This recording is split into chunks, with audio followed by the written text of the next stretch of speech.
अस्सलामुअलैकुम दोस्तों, मेरा नाम है अब्दुर्रहमान और आप देख रहे हैं कंप्यूटर टेक्निकल प्रो। कुछ दिनों पहले हमने दराज से माइक मंगवाया था, कॉलर माइक। आज वो हमें मिल चुका है। जैसे कि आप देख सकते हैं, इसके ऊपर से मैंने इसे कट कर लिया था। अब मैं आपको ओपन करके इसे दिखाता हूँ।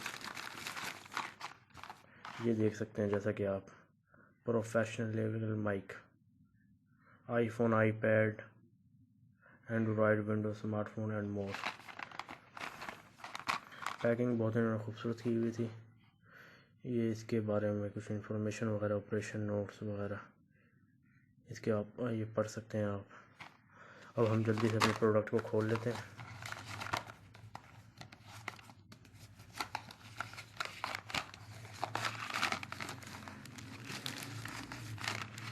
ये हमारी प्रोडक्ट आ गई है। जैसे कि आप देख सकते हैं, ये इसका माइक है, ये साथ इसके पिन है। ये हम कलर के ऊपर लगाएंगे। ये बाकी ये इसकी पिन है, 3 पिन है ये। अगर आपका मोबाइल में 3 पिन लगती है तो ये बहुत यूज़फुल है। काफ़ी लंबी इसकी तार है, जैसे कि आप देख सकते हैं।